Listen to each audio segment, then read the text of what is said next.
This is Doug McIntyre, the editor-in-chief at 24/7 Wall Street, and I'm here with Lee Jackson, who's our expert on the stock markets, finance, economics.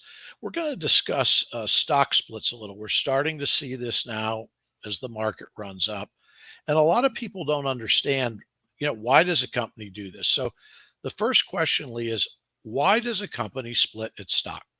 Well, I think for many companies, especially Chipotle, for instance, which announced a 50-for-1 stock split, there's a pretty easy answer. The stocks are too expensive.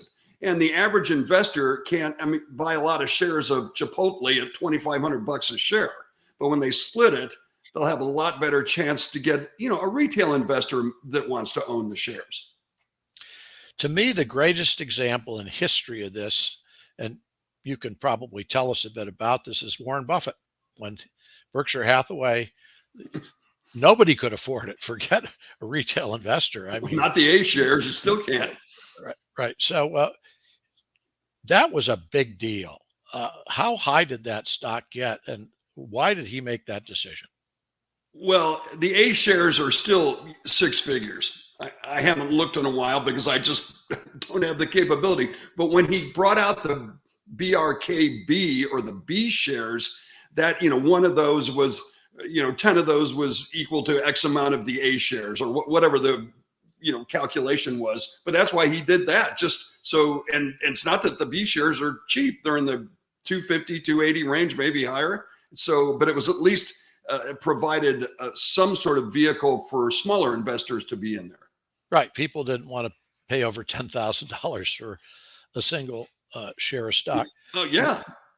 What happens the day after a stock splits? There's a lot of sort of very weird beliefs about, the next day the stock's going to drop. What happens? Well, I really think it depends on the company, because in many cases, because again, we want to remind our viewers that a stock split does nothing to the value of your position or your holdings. It just gives you more shares at a lower price. Some people that have a lot of stock will sell, or at least sell half the position or get back to where they were at. Whereas some, they go higher simply because people are like, oh, I can buy it now, or I can buy more now. So yeah, I think it really depends on the company to a large degree. So you think when a board of directors looks at a stock split that the huge majority of the time it's affordability? It's affordability. And in many cases, Doug, as you know, it's liquidity, because it puts more shares out there, which can help just the overall trading balance of a stock. And that often is a big reason as well. Explain that for people a little, to take that and expound on it a bit. Okay. Well, let's say the float of your company is 5 million. Okay. And that's the shares that are tradable out in not stock that's held at the company for employees or anything like that, but just the public float. Well, if that becomes 10 million, there's at half the price, let's say it's $10 and they do a 2-for-1, it goes to 5, but you have more shares out there, which in many cases, liquidity can help a stock, because stocks that trade low volume or don't have a lot of liquidity are often targets for short sellers. That's true. So pick one company that has a stock that you would split right now. Well, we've written about this at 24/7 Wall Street extensively, and that's NVIDIA, because, trading way up there, it's only split once, and that was, I think, 2019 or back then, and they did a 4 or 5-for-1 then, and I think that's probably real likely, but they'll have to wait until, if our guys are correct, they've got to wait until the summer, until the meeting, the board meetings, and then they can approve it, and maybe they announce the split in late June or early July. But they likely will split it because, again, it's not affordable for most people, despite the fact that it traded at $10 for about 7 years, but that's water under the bridge.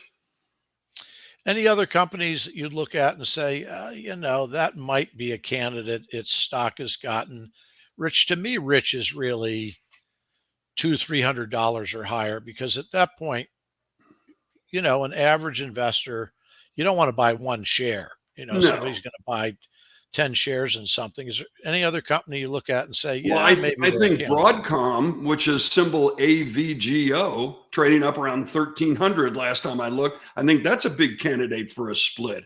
And I don't think it's out of the question that Amazon could split as well. Yeah, that makes it from a price standpoint, that makes sense.